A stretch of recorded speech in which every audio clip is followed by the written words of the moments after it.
The Pacific wind cut across Naval Base Coronado like a knife edge, sharp and cold even in late afternoon sun. Salt spray from the bay mixed with diesel exhaust in gun oil. That particular smell every sailor knows. The smell of readiness, of violence held in check. Reese Kavanaugh stood on the edge of the obstacle course, watching 20 recruits struggle through the rope climb. Her boots were planted shoulder-width apart, arms crossed, face unreadable. At 28 years old, she carried herself like carved granite. No wasted movement, no unnecessary words, just presence. One of the recruits slipped, caught himself, kept climbing. Reese said nothing, didn't need to. The kid knew she was watching, and that was enough. Behind her, footsteps approached on gravel, heavy, measured, the walk of a man who'd earned every step. Kavanaugh, she turned. Master Chief Declan Hargrave stood 6 feet back, hands clasped behind him. 58 years old, gray at the temples, lines around his eyes that came from squinting into desert sun. Gulf War, Navy Cross on his dress blues. The kind of man who didn't raise his voice because he never needed to. Master Chief, she said. He nodded toward the recruits. They getting better? Some. Just some? Most will wash out by week 3. Hargrave smiled faintly. You washed anyone out personally yet? No need. The course does it for me. He studied her for a moment, the way senior enlisted study junior personnel when they were deciding whether to say something that mattered or let it slide. You eating? He asked. Yes, Master Chief. Sleeping?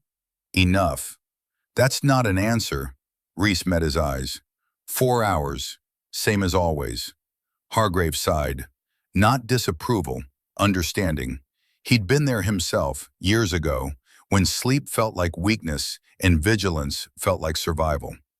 Walk with me, he said. They moved away from the course, down toward the waterline where the noise fell away and the Pacific stretched out forever. Pelicans skimmed the surface. Somewhere a ship's horn sounded, low and mournful. You know what today is? Hargrave asked. Reese glanced at him. Thursday. 10 years ago today, he said quietly, my daughter died in a training accident. Parachute malfunction. She was 22. Reese stopped walking. She'd heard the story before, bits and pieces, but never from him directly. Her name was Claire, Hargrave continued. Wanted to be a pilot, smart as hell, stubborn as hell. Reminded me of someone. He looked at Reese when he said it. She didn't respond, didn't know how. Point is, Hargrave said, I see her sometimes, in you, in the way you carry yourself, in the way you don't let anyone close. He paused. That's not living, Kavanaugh. That's just surviving. Surviving works, Reese said, for a while. Hargrave turned toward the water. Then it doesn't. They stood in silence. Waves rolled in. Wind tugged at their uniforms. There's talk, Hargrave said finally, about you. Reese's jaw tightened. There's always talk. This is different. Staff Sergeant Thorne and his crew, they're saying things. Let them. I'm not talking about locker room bullshit, Hargrave said, voice dropping. I'm talking about something darker, something that feels wrong. Reese looked at him. You think they're planning something? I think men with wounded pride do stupid things, and Thorne's pride is very wounded. I can handle Thorne. I know you can, Hargrave said. I'm not worried about whether you can handle yourself. I'm worried about what happens when you do. He reached into his pocket, pulled out a folding knife. Old, weathered, the handle worn smooth from years of use. This was with me in the Gulf, he said, holding it out.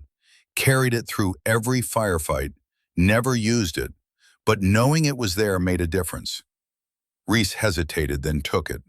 The weight was good, balanced. Just in case, Hargrave said.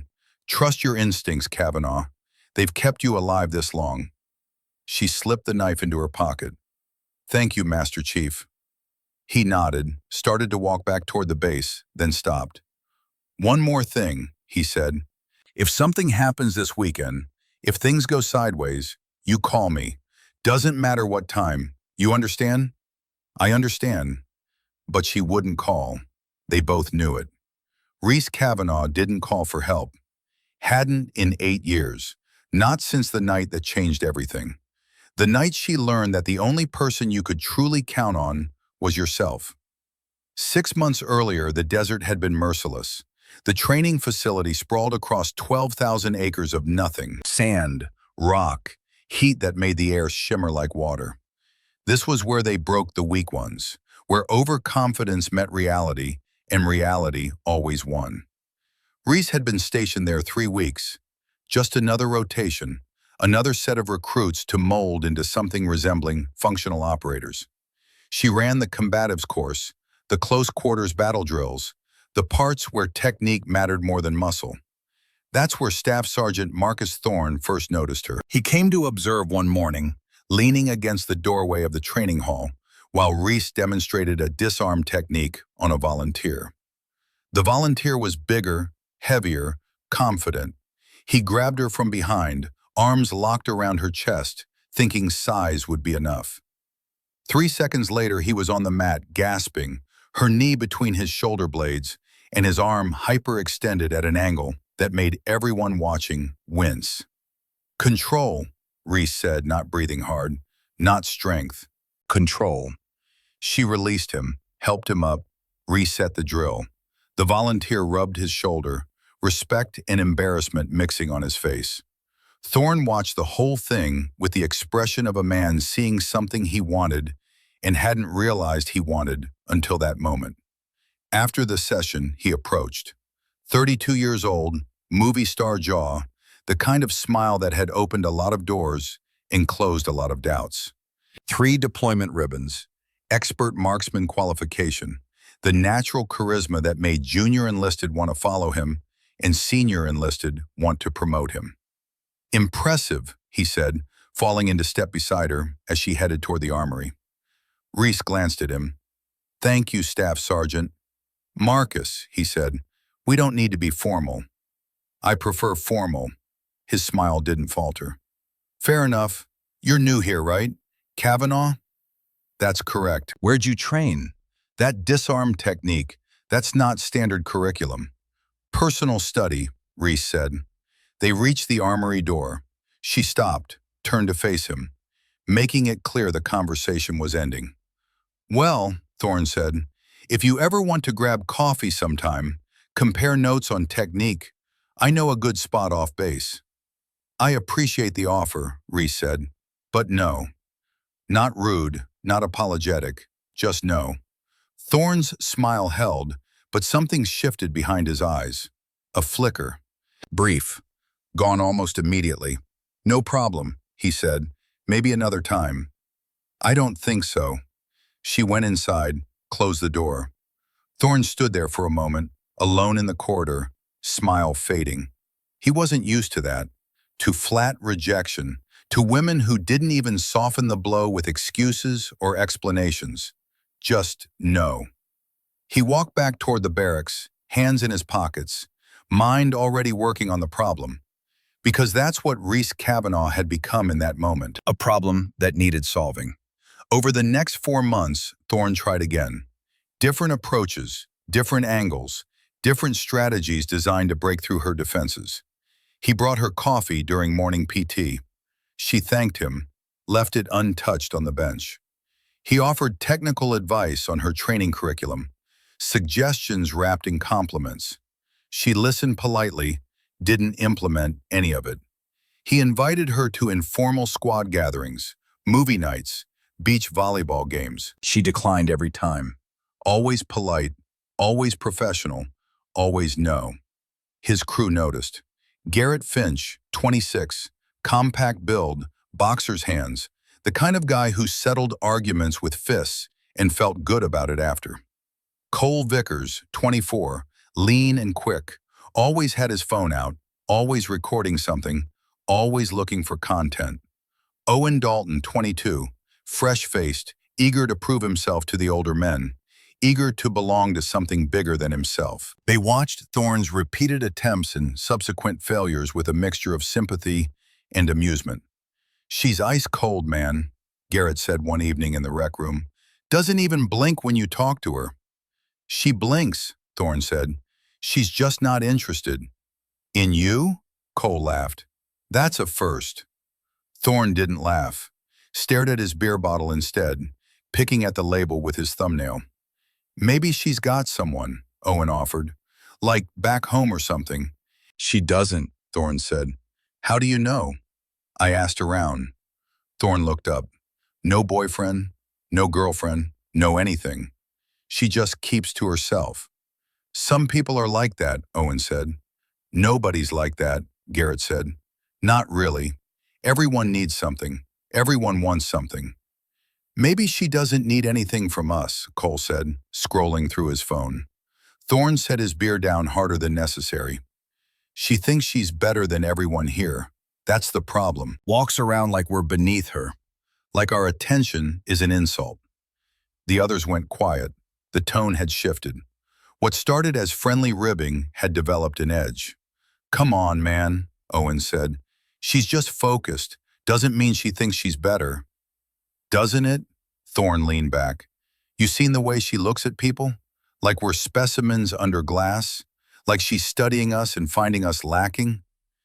Garrett nodded slowly. Yeah, I've seen that. She made Peterson look like an idiot during that breach drill last week," Cole added.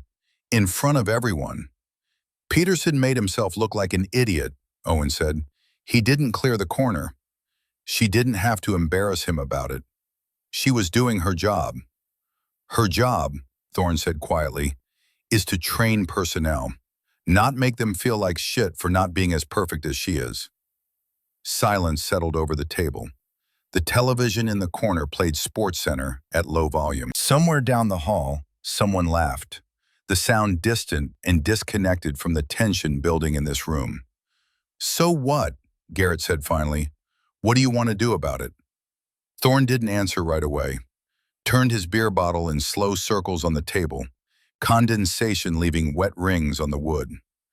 "Nothing," he said. "Yet." But that word, yet, it hung in the air like smoke, like a promise waiting to be fulfilled. 2 weeks later, Reese led a night navigation exercise. 12 recruits, full gear, 20 clicks through rough terrain with nothing but compass and starlight to guide them. She moved through the darkness like she'd been born in it. No flashlight, no hesitation, no uncertainty.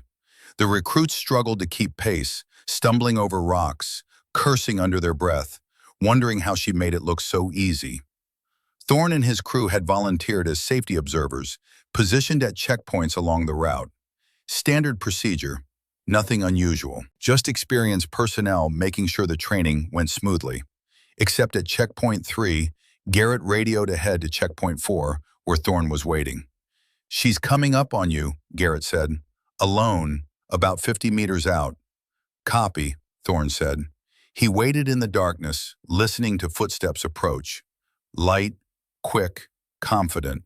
Then she was there, emerging from the shadows like a ghost. "Checkpoint 4, Thorne said, shining his red lens flashlight briefly to mark position. Reese stopped, checked her compass, marked her map. Didn't look at him. Didn't acknowledge him beyond the professional necessity of the checkpoint. "You're making good time," Thorne said. "The recruits aren't. They'll catch up. You could slow down. Make it easier for them." "Easier doesn't make them better." Thorne stepped closer. Not threatening, just closing distance, testing boundaries. "You know," he said, "you don't have to be alone all the time. Some of us, we'd like to get to know you. The real you." Reese looked up from her map. Her eyes in the dim light were flat, emotionless, like looking into still water. "This is the real me," she said, "and I prefer alone." She moved past him, disappeared into the darkness. Thorne stood there, red flashlight still in hand, jaw tight, something cold settling in his chest. Garrett's voice crackled over the radio. "How'd it go?" Thorne didn't respond immediately, stared into the darkness where she'd vanished. "Fine," he said finally. everything's fine. But it wasn't. Something had calcified in him that night. Rejection had fermented into resentment. Resentment into something harder and uglier. The kind of thing that, once born, only grew. The smoke pit behind the maintenance hangar was unofficial territory. Not on any map, not part of any duty station. Just a place where people went when they wanted to talk without being overheard. 4 men stood in the weak, yellow light from a single bulb. Cigarette smoke drifted up into the night. Somewhere far off, a generator hummed its mechanical lullaby. Thorne leaned against the railing, boot hooked on the lower bar. The other 3 stood in a loose semicircle, waiting for him to speak. When Thorne had something to say, you listened. She shut down Anderson yesterday, Garrett said, during quals. Made him restart the entire sequence because his muzzle discipline was sloppy. It was sloppy, Owen said. That's not the point. The point is she does it in front of everyone. No discretion, no mercy, just public humiliation. She's an instructor, Owen said. That's literally her job. Garrett turned on him. Whose side are you on? There are no sides. I'm just saying, you're just saying she's right to humiliate people? I'm saying she's doing her job. Her job, Thorne said quietly, is to make operators, not to make herself feel superior. They all looked at him. When Thorne spoke, you listened. That was the unspoken rule. The hierarchy that existed beneath the official ranks. Every guy who's tried to approach her, Thorne continued, every single one she's shut down. Politely, professionally, like we're not even worth the effort of a real explanation. Maybe she's just not interested, Owen said. In anyone? Ever? That's not normal, that's not human. Cole lit another cigarette. What are you getting at, Marcus? Thorne was quiet for a long moment, working through something in his head, testing the weight of words before he spoke them. People who act untouchable, he said finally, sometimes need reminding that they're not. The statement landed like a stone in still water, ripples spreading outward. What does that mean? Owen asked. Thorne looked at him. Means maybe someone needs to level the playing field. Bring her down to earth. Show her she's human, like the rest of us. How? Garrett asked, leaning forward. Another pause. Longer this time.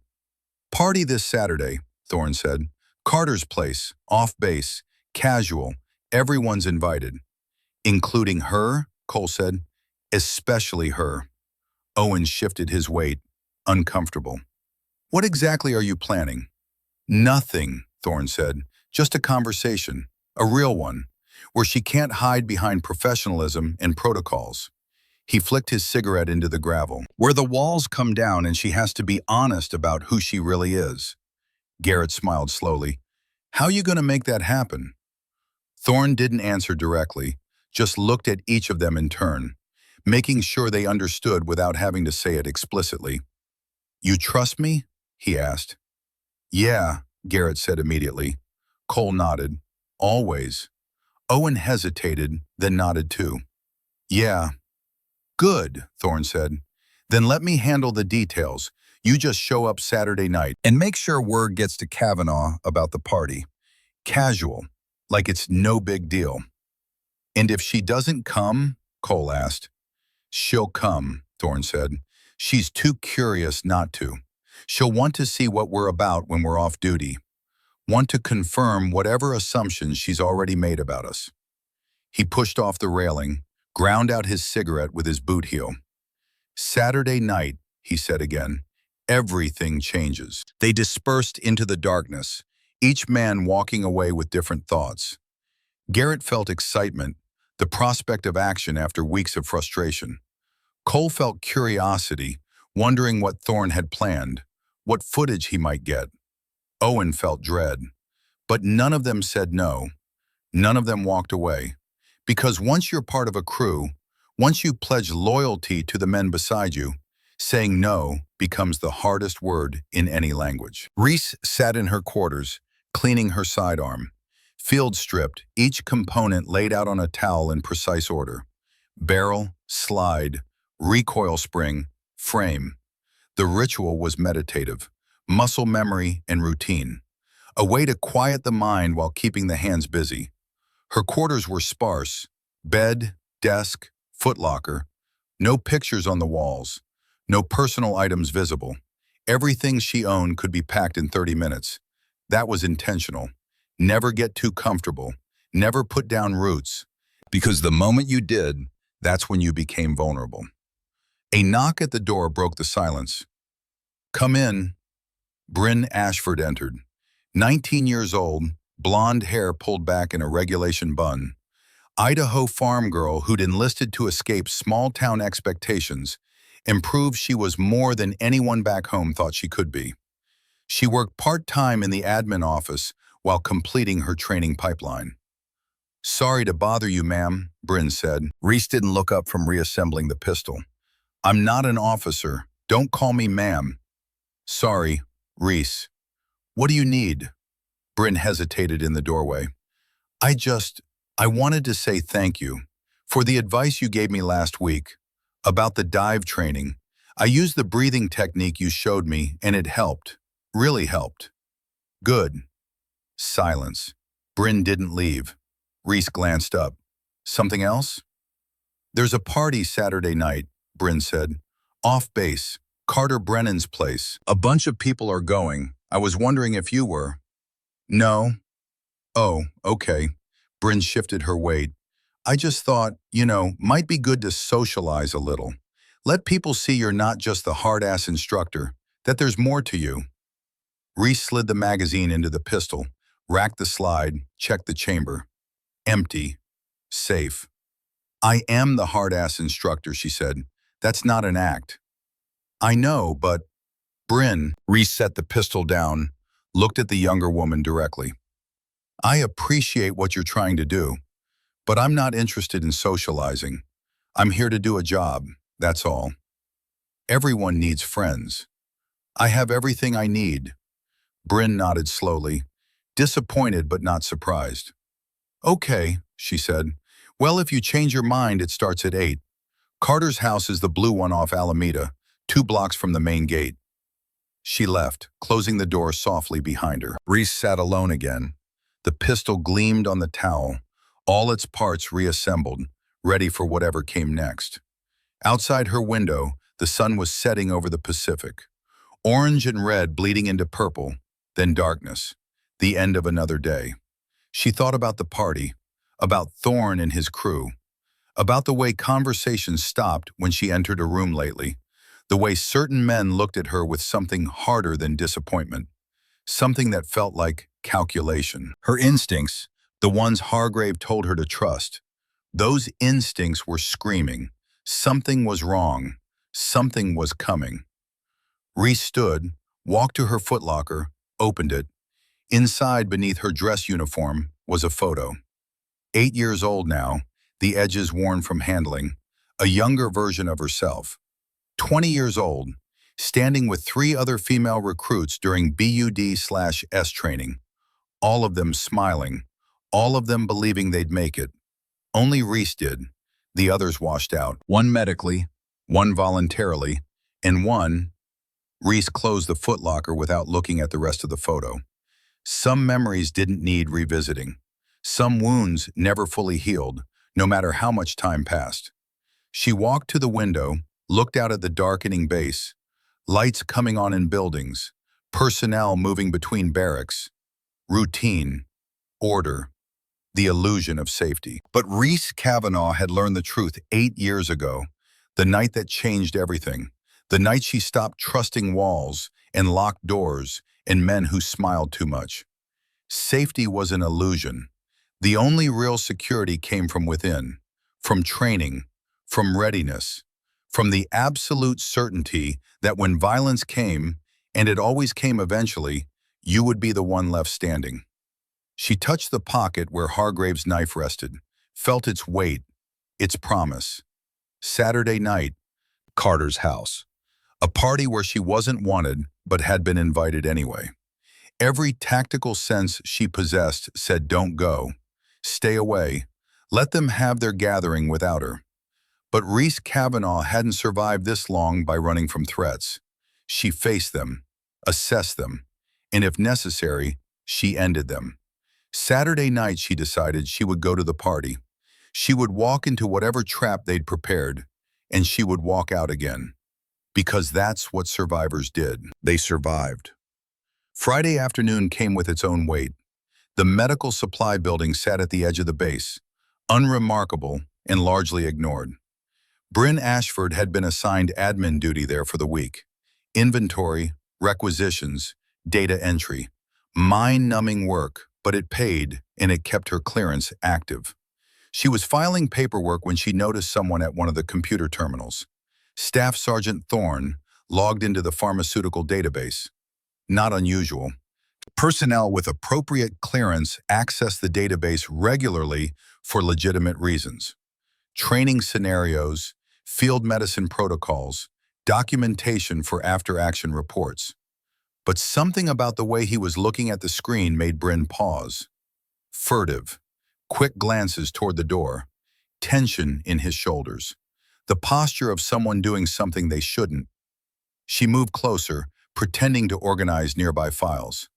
On his screen, search results for sedatives, Rohypnol, dosage information, onset times, duration of effects, potential side effects, how to mask the taste. Bryn's stomach tightened. Thorne minimized the window, stood abruptly, saw her watching. "Hey," he said, smiling. That easy, charming smile. "Just doing some research for a training scenario. Combat medicine stuff. You know how it is." "Oh," Bryn said. "Okay. You heading to the party tomorrow?" "Yeah, probably."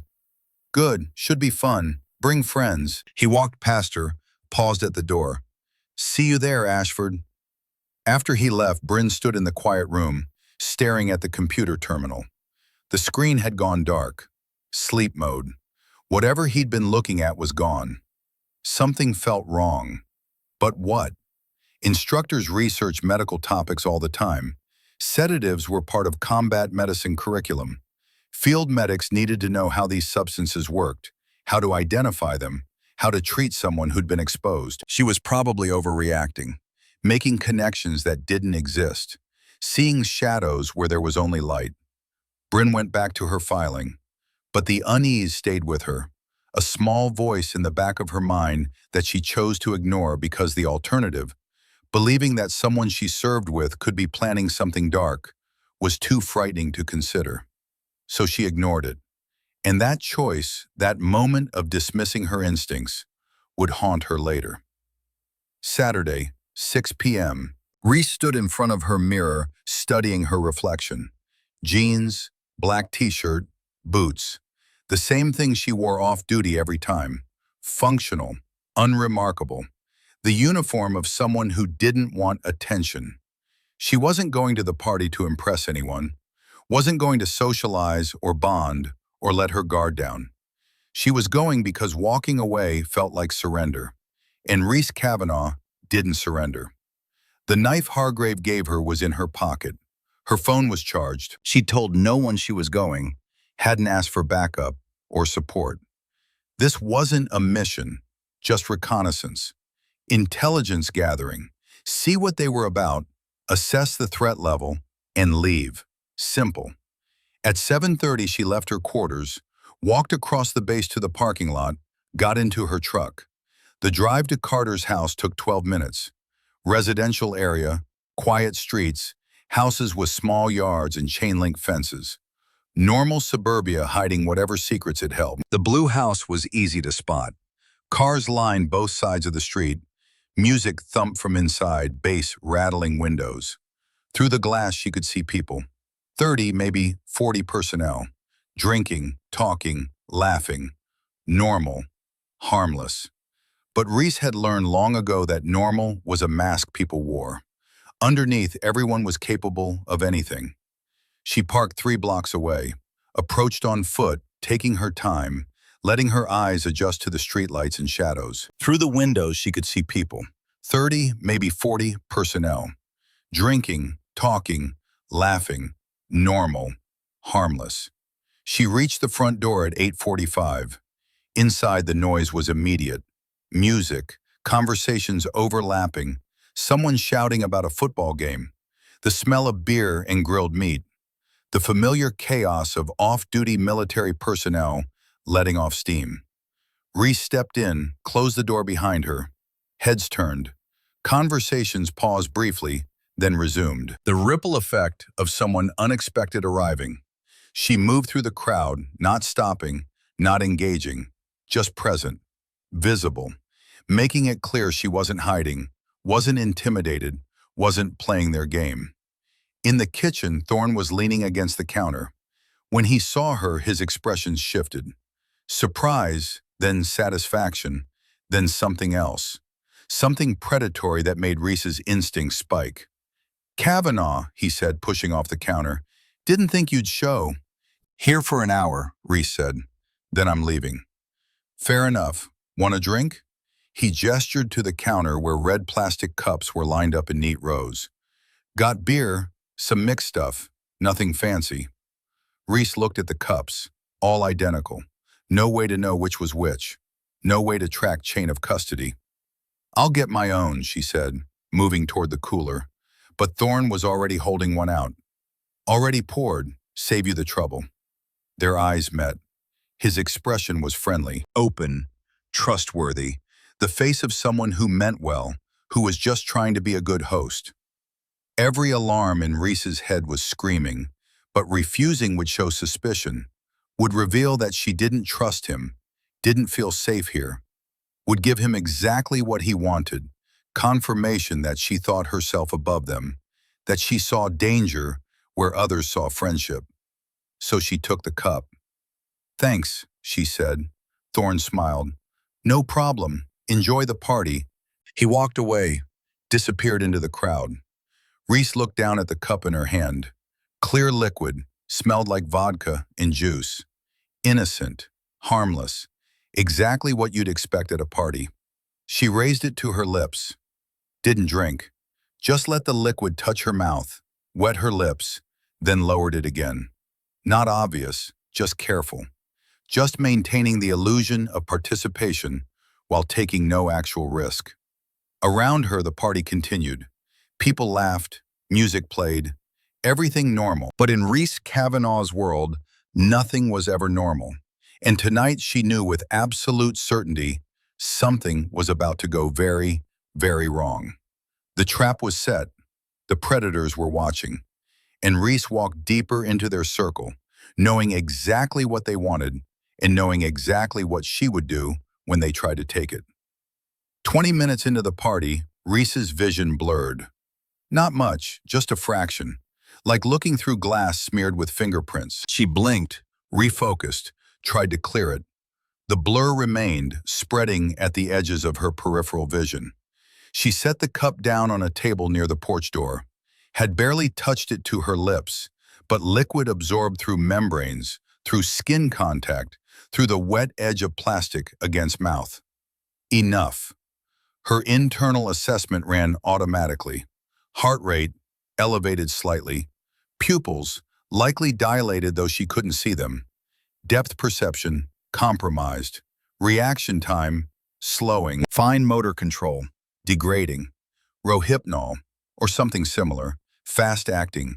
She had maybe 20 minutes before full effect, maybe less. Across the room, Thorne was watching, not obviously, just periodic glances, checking her position, her state, her vulnerability. Garrett stood near the back door, Cole by the stairs, Owen near the kitchen entrance. Positioned, waiting. Chess pieces on a board she'd walked on too willingly. Reese walked toward the porch, pushed through the door into cool night air. The sudden temperature change helped. Adrenaline spiked, burning through some of the drug's fog, sharpening her senses for precious seconds. She needed to leave. Now. Get to her truck, drive back to base, report this. Let the system handle it. Let someone else fight this battle. But her legs felt heavy. Not paralyzed, just weighted, like moving through water, like her muscles had forgotten how to work properly. She made it 3 steps off the porch before Thorne appeared beside her. Fast. Too fast. Like he'd been waiting for exactly this moment. "You okay?" he asked, concern in his voice. Perfect, practiced concern that would fool anyone watching. "Fine," Reese said. Her own voice sounded distant, disconnected from her body. "You look pale. Maybe you should sit down." "I'm leaving." "Let me help you to your car at least. Make sure you get there safe." His hand was on her elbow, gentle, supportive. The grip you'd use on someone unsteady, someone who needed assistance, someone who couldn't take care of themselves. Reese pulled away. "I'm fine." But she stumbled. Just a half step, just a momentary loss of balance. But Thorne saw it, and his expression shifted. Concern became certainty. The mask slipped for just a second. "Come on," he said, voice firmer now. "Let's get you inside. You can lie down for a minute, sleep it off." "No." "Reese." He moved in front of her, blocking her path to the street. "You're not okay. You need to sit down before you fall down, before you hurt yourself." Behind him, Garrett and Cole emerged from the house. Casual, just checking on a friend. Nothing suspicious to anyone watching from inside. "She all right?" Garrett asked. "Just had too much," Thorne said. "Gonna help her upstairs, let her sleep it off." "I didn't drink anything," Reese said. The words came out slurred, just slightly, just enough. Thorne smiled, sympathetic, understanding. "Come on, let's go." He took her arm again. This time when she tried to pull away, his grip tightened. Not painful, just firm. Just enough to guide her where he wanted. To make resistance futile without causing a scene. Back toward the house. Reese's tactical mind was still working, still processing through the chemical haze. 3 men. She could take 3 men in normal circumstances. Had done it in training. Had done it in combat. But these weren't normal circumstances. Her body was betraying her. Coordination failing. Strength ebbing. The drug working exactly as designed. She needed time. Needed the drug to cycle through, to metabolize, to lose its grip. 15 minutes, maybe 20. Not long in the grand scheme of things, but an eternity when predators were circling. So she stopped resisting. Let them think the drug had won. Let them guide her back inside, through the kitchen where the party continued oblivious, toward the stairs that led to the second floor. To whatever they had planned. Better to conserve energy. Better to let them think they'd won. Better to spring the trap from inside than to waste precious strength fighting the inevitable. "Easy," Thorne said, "one step at a time." The stairs felt like climbing a mountain. Each step required conscious thought. Lift foot, place foot, transfer weight, repeat. The simple mechanics of movement becoming complex, requiring focus that should have been automatic. Halfway up, Owen appeared at her other side. Took her left arm while Thorne held her right. 2 men supporting her weight, making sure she didn't fall, making sure she made it to wherever they were taking her. "I'm sorry," Owen whispered. So quiet she almost missed it. Reese turned her head, looked at him. Young face, guilty eyes, scared. The face of someone who knew what was about to happen and hated himself for participating, but lacked the courage to stop it. Weak point. File that information away. Might be useful later. They reached the second floor. Hallway with 4 doors. The one at the end stood open. Bedroom. Bare mattress. Single lamp. Window with closed blinds. Prepared. Staged. Waiting. Not improvised. This had been planned. Every detail considered. Every contingency prepared for. They walked her to the threshold. Thorne's hand was on her back now, between her shoulder blades, guiding her forward with gentle but insistent pressure. "Just lie down," he said. "Rest. You'll feel better in a bit." The room smelled like cheap detergent and old carpet. The mattress had a stain on one corner, dark and old. No sheets, no pillows, nothing soft or comfortable, not meant for sleeping. Reese stepped inside. Thorne followed. Then Garrett. Then Cole, phone already in his hand. Owen hesitated in the doorway, not wanting to cross that threshold, not wanting to be part of what came next, but not strong enough to walk away either. "Close it," Thorne said. Owen closed the door. The click of the latch was loud in the sudden quiet. Then the lock turned. That sound was even louder, more final. 4 men, 1 locked room, 1 woman who could barely stand. The math was simple, the outcome predetermined. Except they didn't know what Reese knew. Didn't understand what 8 years of preparation had built. Didn't realize that the drugged, stumbling woman in front of them was still the most dangerous thing in this room. They just hadn't figured it out yet. Thorne moved to the window, checked the blinds, closed tight. No one outside could see in. Complete privacy, complete control. Cole pulled out his phone, opened the camera, pointed it at Reese. The red recording light glowed in the dim room. "Insurance," he said, "so everyone knows what really happened here. So there's no he said, she said, later." Garrett stood near the dresser, arms crossed, watching, waiting for his turn. The patient predator who knew the prey was already caught. Owen stayed by the door, hands in pockets, eyes down, unable to watch but unable to leave. Reese cataloged it all. Positions, distances, angles of attack.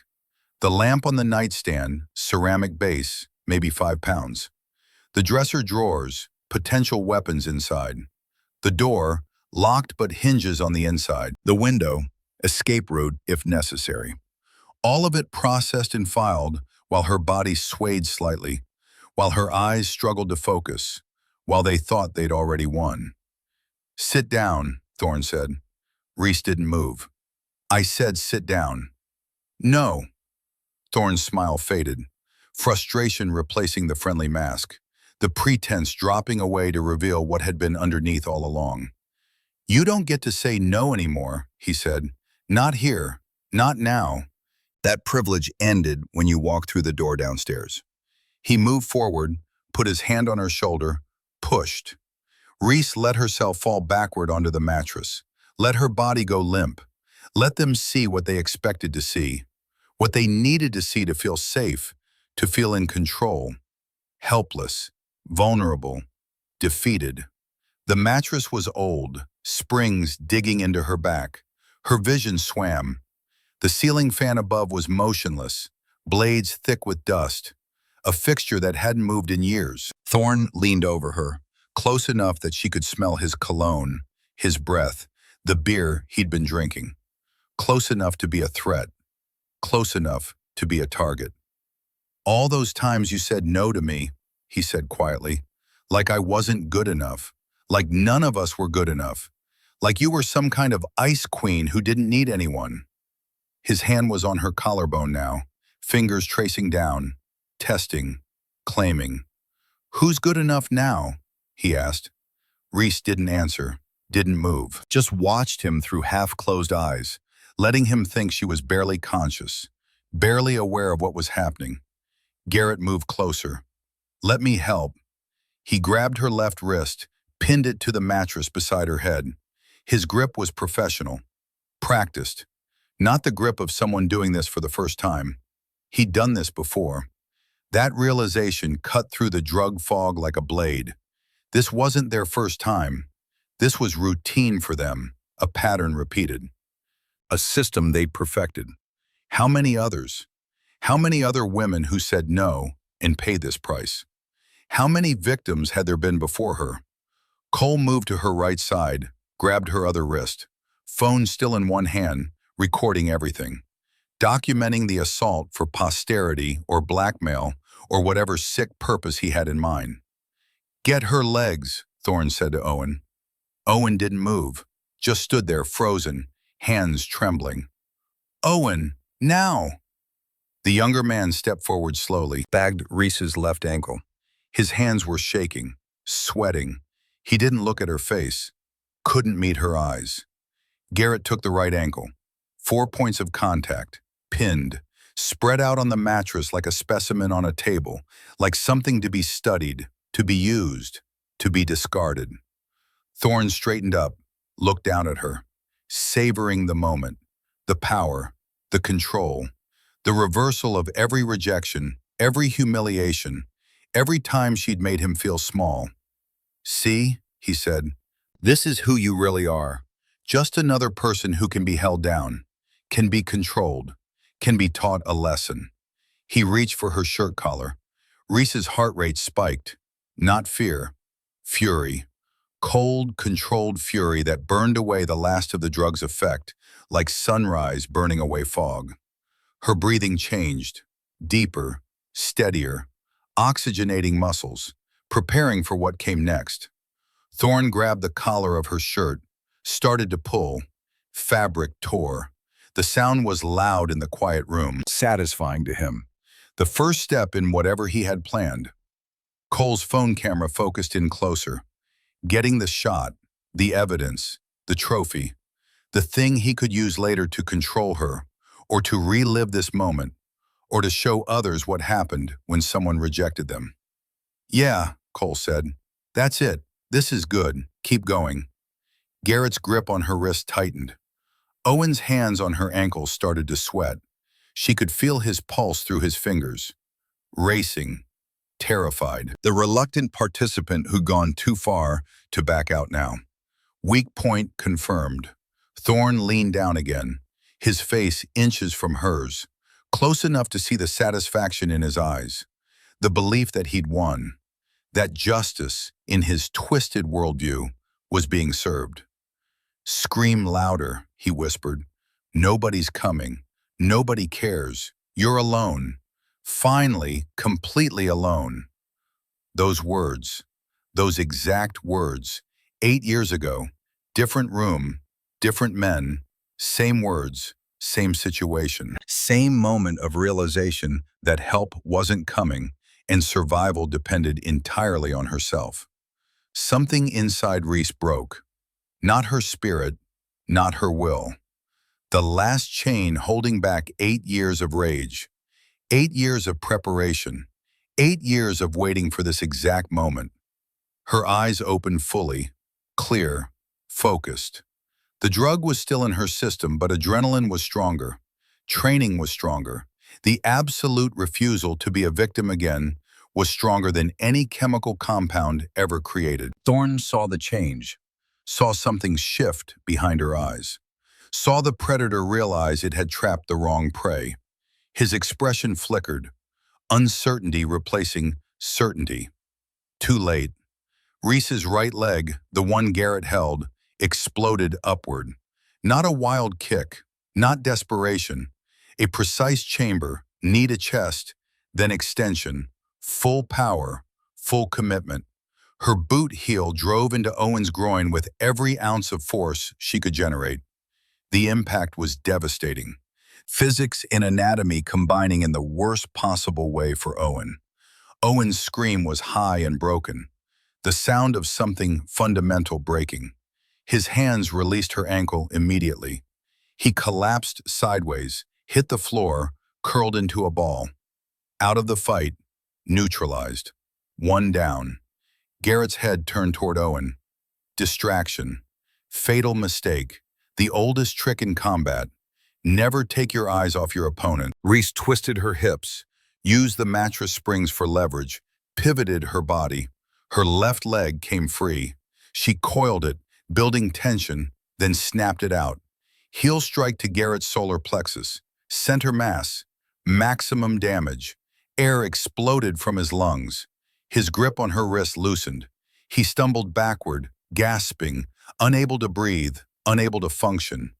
2 down. Cole was still holding her right wrist, but the phone was occupying his other hand. He couldn't control her effectively with one hand. Couldn't maintain grip and hold the camera steady.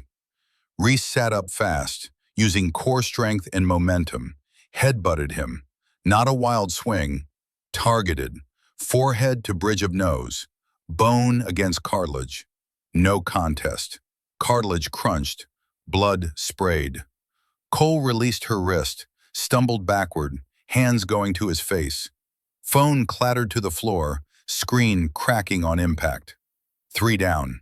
Thorne was backing up, eyes wide, processing what just happened, how it happened, how the helpless woman on the bed had become a threat in less than 5 seconds. Outside the window, hidden in darkness, Master Chief Declan Hargrave lowered his phone. The recording was clear, the evidence complete. He'd been 10 seconds from breaking down that door, 10 seconds from intervening. But Reese didn't need saving. She never had. Reese was on her feet now, swaying slightly, still fighting the drug, but upright, mobile, dangerous. The hunter instead of the hunted. Thorne reached for something on his belt. Knife, small folding blade, last resort of a man who'd lost control of the situation. He flicked it open with a practiced motion. "Stay back," he said, voice shaking now, fear replacing confidence. Predator becoming prey. Reese didn't stay back. She moved forward, not rushing, not losing control. Closing distance with deliberate precision. Thorne slashed, wild arc, defensive, desperate, the attack of someone who'd never really had to fight for their life before. Reese swayed left. The blade passed inches from her face. She continued forward, caught his wrist on the backswing, applied pressure. Wrist lock. Textbook execution. Control the weapon, control the fight.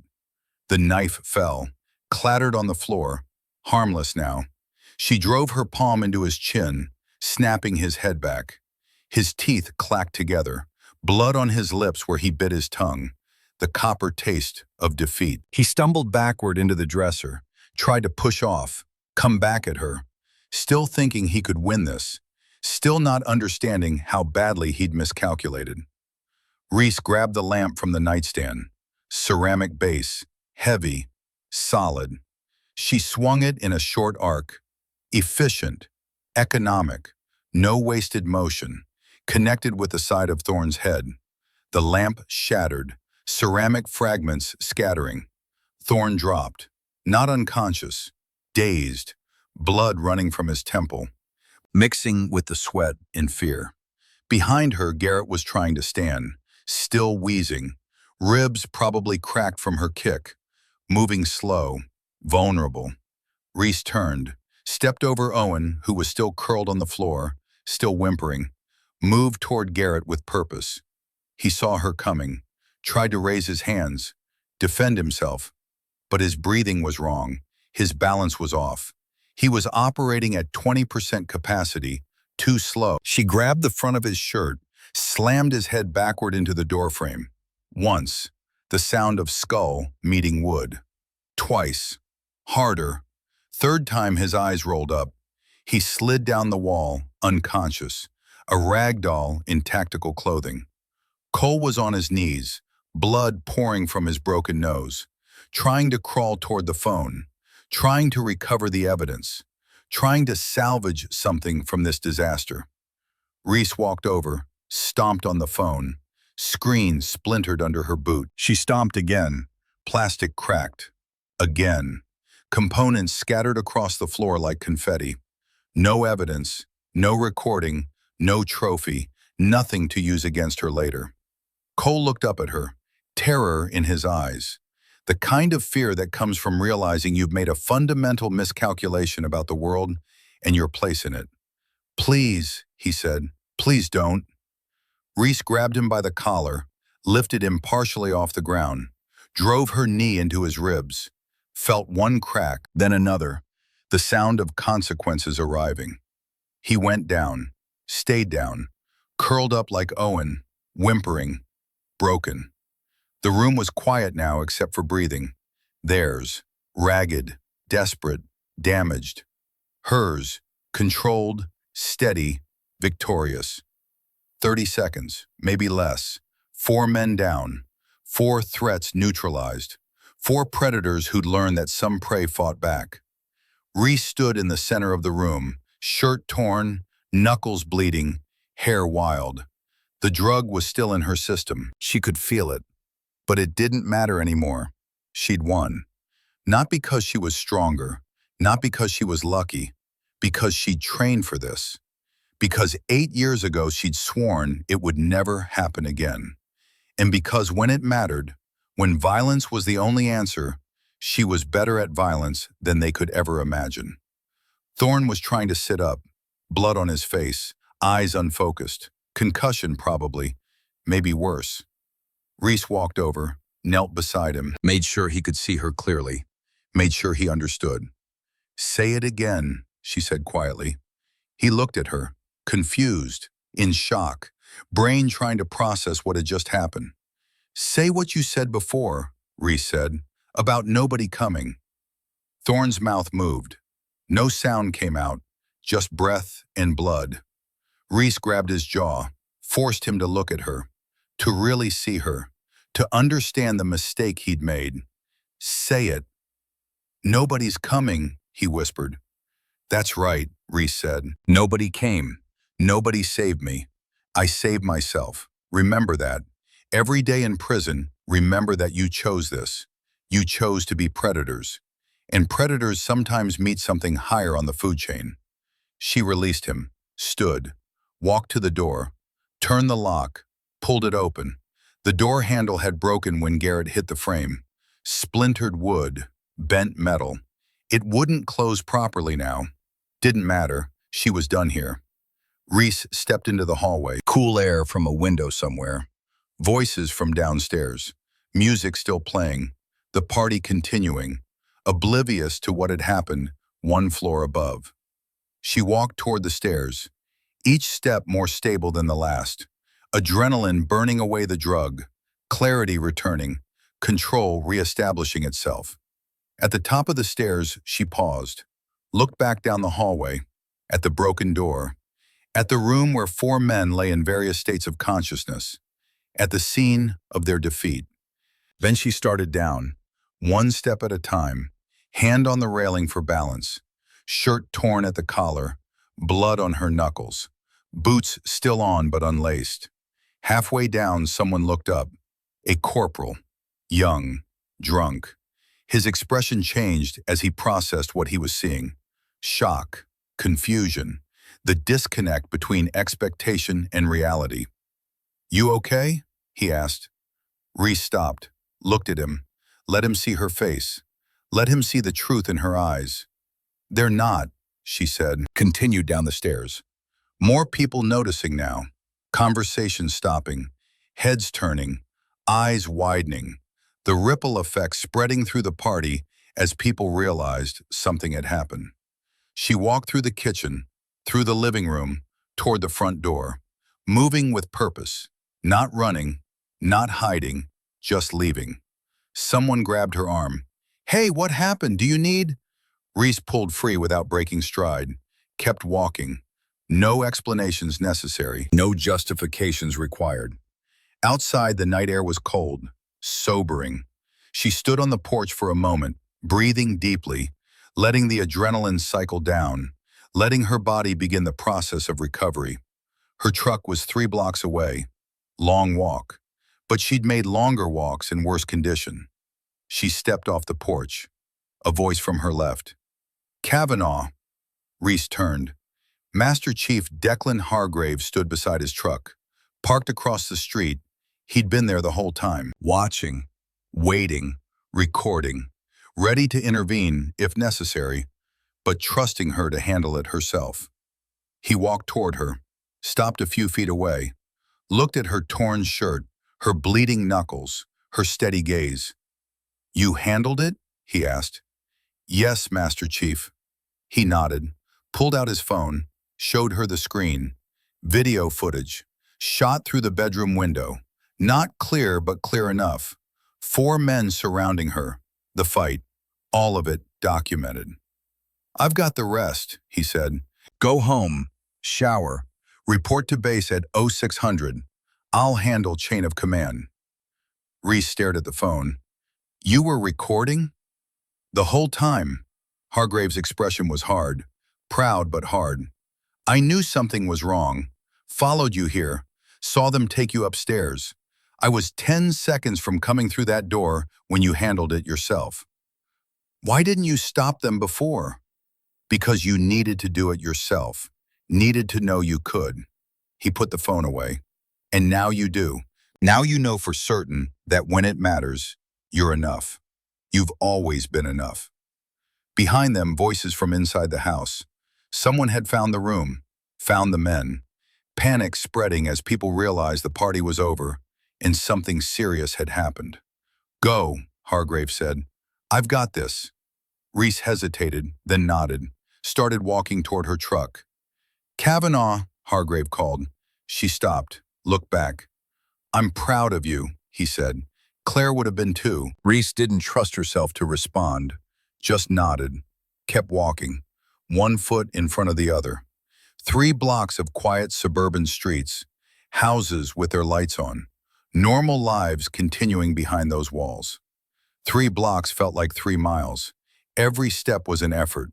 The adrenaline was fading now, exhaustion replacing it. The drugs still in her system making her limbs heavy, her thoughts slow. But she made it, got to her truck, sat in the driver's seat for a long moment, just breathing, just existing in the space between crisis and recovery.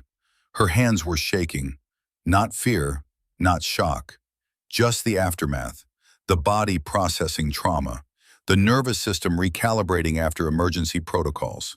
She started the engine, drove slowly, carefully, back toward base, hands at 10 and 2, eyes on the road, following every traffic law.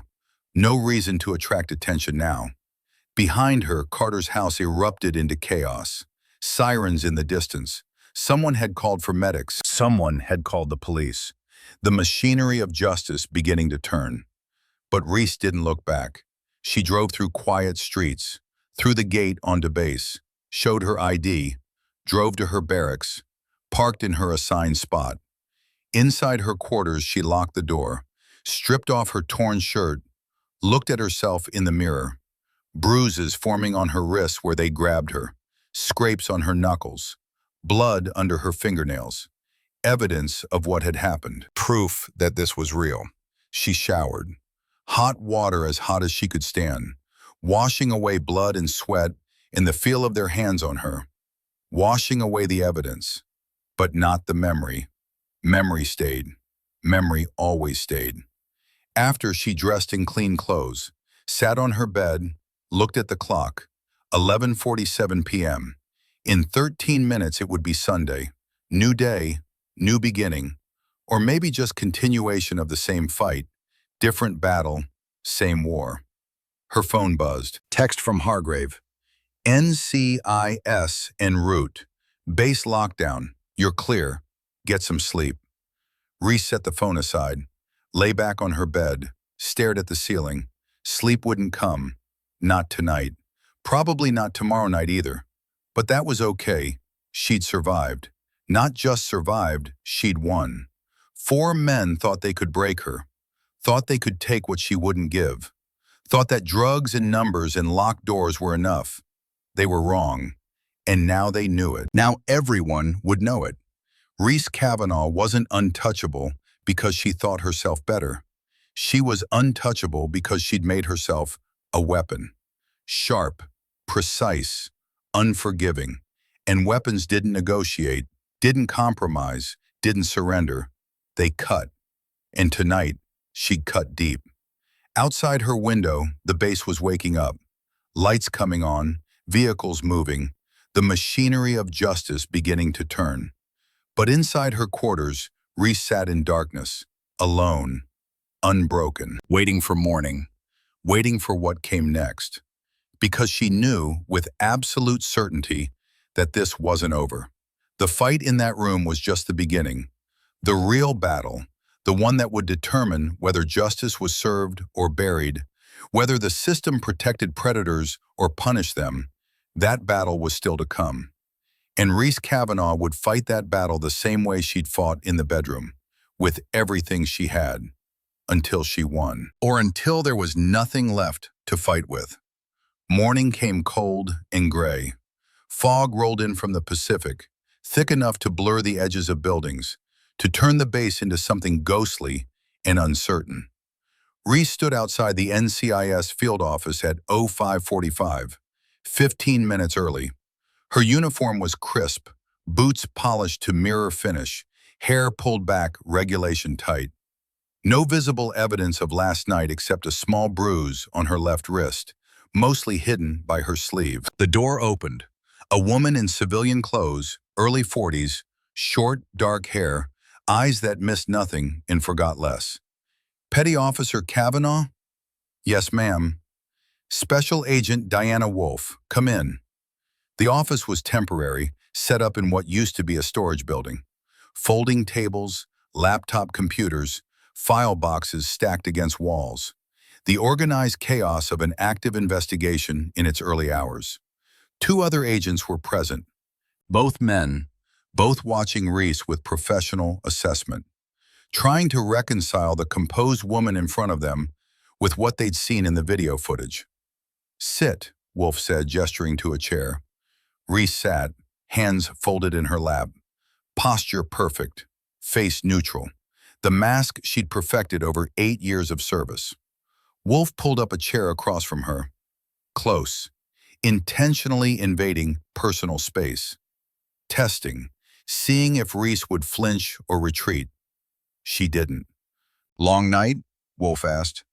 Yes, ma'am. Want to tell me about it? I'd prefer to wait for my union representative. Wolf smiled faintly. You're not under investigation, petty officer. You're the victim here. Though from what I understand, the 4 men in the hospital might dispute that characterization. They drugged me, Reese said. Took me to a locked room.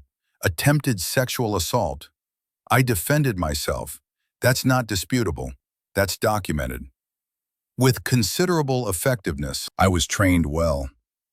Wolf leaned back, pulled out a tablet, tapped the screen with practiced efficiency, turned it toward Reese. Video footage, grainy, shot through a window, but clear enough. The bedroom. 4 men surrounding her on the bed. Then the fight. 30 seconds of controlled violence that looked choreographed in its precision. Master Chief Hargrave provided this, Wolf said, along with his statement. He was outside the house, saw them take you upstairs, started recording. He says he was prepared to intervene, but you handled the situation before intervention became necessary.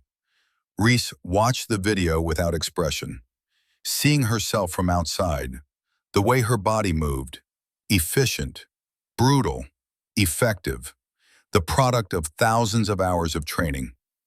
The hospital reports are interesting, Wolf continued. Owen Dalton, ruptured testicle, will require surgery. Garrett Finch, concussion, 3 cracked ribs. Cole Vickers, broken nose, 2 fractured ribs, possible orbital fracture. Marcus Thorne, skull fracture, 7 stitches, possible traumatic brain injury, pending MRI results. She paused, let the details hang in the air, let Reese process the damage she'd inflicted.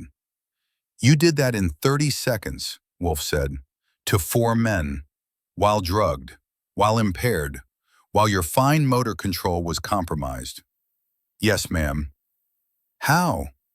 Reese met her eyes. 8 years of training, and 8 years of knowing exactly what I'd do if anyone tried again. Again? Silence. Reese didn't elaborate. Some stories stayed private until they became necessary evidence. Wolf tapped her tablet. Your record shows an incident during BUD/S training. 8 years ago, an instructor was discharged after you filed a complaint. Details are sealed. Yes, ma'am. Was that incident similar to last night? It didn't get as far as last night. I stopped it earlier. By breaking his jaw, by defending myself, by making it clear that assault would not be tolerated, by ensuring he faced consequences. Wolf nodded slowly, set the tablet aside, leaned forward again. Here's where we are, she said. Toxicology confirms Rohypnol in your system. Not a large dose, but enough to cause significant impairment. We found the source, a vial hidden in Marcus Thorne's locker, his fingerprints all over it. His procurement records show he accessed the medical database Friday afternoon, researched sedatives, dosages, effects. So it was premeditated, Reese said. Extensively. We also found a second camera, hidden GoPro with cloud backup. Thorne had positioned it in the bedroom beforehand. The footage shows everything, including them spiking your drink, discussing their plan, carrying you upstairs, the assault attempt, everything. Wolf pulled out a folder, opened it. Photos, screenshots from the GoPro footage. Damning evidence of premeditation and intent. This is clear evidence of conspiracy to commit sexual assault, Wolf said. Drugging, false imprisonment, attempted rape. All of them are facing serious charges, very serious charges. Good. But there's a complication. Reese waited. There was always a complication. Owen Dalton is cooperating. Full confession. He claims he tried to stop it, whispered an apology to you on the stairs, says he was pressured by Thorne and the others, that he didn't want to participate but felt he had no choice. He still participated, Reese said. He grabbed my ankle, held me down. Whatever his internal conflict, his actions were clear. I know, and he'll face charges, but lighter ones in exchange for testimony. Wolf paused. His testimony is crucial because it reveals something bigger, something that goes beyond this one night. She pulled out another file, thicker, older, the kind of file that suggested a pattern. 3 years ago, Marcus Thorne was stationed at Naval Base Ventura County. A female lieutenant filed a harassment complaint against him. The complaint was investigated by the base commander at the time, Captain Richard Morrow. Wolf opened the file. A photograph, a woman in uniform, blonde, early 30s, confident smile that suggested she hadn't yet learned what the system could do to people who spoke up. The investigation concluded there was insufficient evidence, Wolf continued. The lieutenant was transferred. The complaint was buried. Case closed. Everyone moved on. She looked up at Reese. Except it wasn't closed, and they didn't move on. What happened? Lieutenant Kira Westmont left the Navy 2 years ago. We contacted her yesterday. She's agreed to testify. Testify to what? That Marcus Thorne, along with Garrett Finch, drugged and assaulted her at an off-base party in 2019. That she reported it immediately. That Captain Morrow dismissed her complaint, suggested she was confused about what happened, implied that pursuing charges would damage her career more than theirs. That he gave her a choice, transfer and move on, or destroy her career fighting a battle she couldn't win. Wolf pulled out more documents. Morrow was base commander at Ventura County from 2018 to 2020, then transferred to Norfolk. Thorne and Finch followed standard rotation, ended up here at Coronado 6 months before you arrived, bringing their pattern with them. Reese's hands tightened in her lap.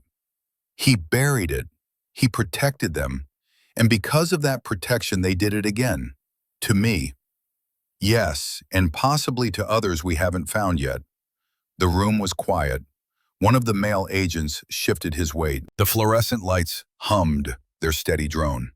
Captain Morrow is still serving, Wolf said, currently stationed in Norfolk. When this comes out, there will be an investigation into his conduct, into how many other complaints he buried, into whether this pattern of protection extends beyond him, into whether the system itself enabled this. You're saying this is bigger than 4 men. I'm saying this is systemic, and your case is going to blow it wide open. You're not just a victim who fought back. You're evidence of institutional failure. You're proof that the system protects predators when good people stay silent. Wolf closed the files, looked at Reese directly. You need to understand what's coming, she said. Court-martial proceedings, testimony under oath, media attention, public scrutiny. This won't be quiet. This won't go away. 4 active-duty SEALs charged with attempted rape. Evidence of a cover-up 3 years ago. Implications of broader institutional failure. This is going to get loud, very loud. I understand. Do you? Wolf leaned forward. Because part of me admires what you did. You fought back. You survived. You made sure they couldn't hurt anyone else. But another part of me, the part that's been doing this job for 15 years, knows that survivors don't always get justice. Sometimes the system protects the wrong people. Sometimes the victim becomes the problem because she's inconvenient, because she's proof of failure, because she won't stay quiet. I'm not a problem, Reese said quietly.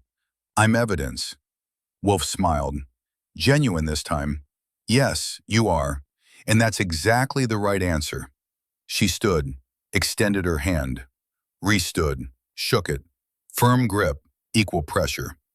We'll be in touch, Wolf said. In the meantime, you're on administrative leave pending the investigation. Not punitive, protective. There are going to be a lot of people with opinions about what happened. Some of those people won't like that you fought back, won't like that you survived, won't like what your survival says about the system. Stay on base, stay visible. And petty officer? Yes, ma'am? Watch your six. The men who did this have friends, and not all of them are in the hospital. Reese left the office, stepped out into fog and cold morning air. The sun was trying to break through but hadn't succeeded yet. Master Chief Hargrave was waiting, leaning against his truck, coffee in hand, looking like he'd been there all night. Maybe he had. How'd it go? He asked. They're prosecuting, all four of them. Good. He handed her a second coffee. Figured you could use this. Reese took it. The warmth felt good against her palms.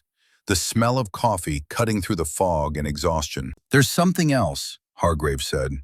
Bryn Ashford came to see me this morning. She saw Thorne accessing the medical database Friday, researching sedatives.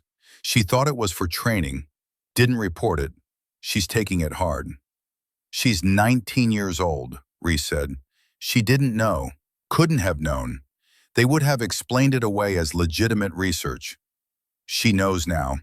Thinks if she'd said something, this wouldn't have happened. Carrying guilt that isn't hers to carry. Reese sipped the coffee. Bitter, strong, exactly what she needed. It still would have happened, just a different night, different method. Men like Thorne don't stop because someone notices. They adapt. They evolve. They find new ways to hurt people. Maybe, but she wants to talk to you. When you're ready. Reese nodded. I'll find her. They stood in silence for a moment. Around them, the base was waking up. Personnel heading to morning formation. Vehicles moving between buildings. Routine continuing despite the chaos underneath. You know what happens next? Hargrave asked. Court-martial. Testimony. Media circus. And after that? I keep serving. I keep training. I keep doing my job. They might not let you.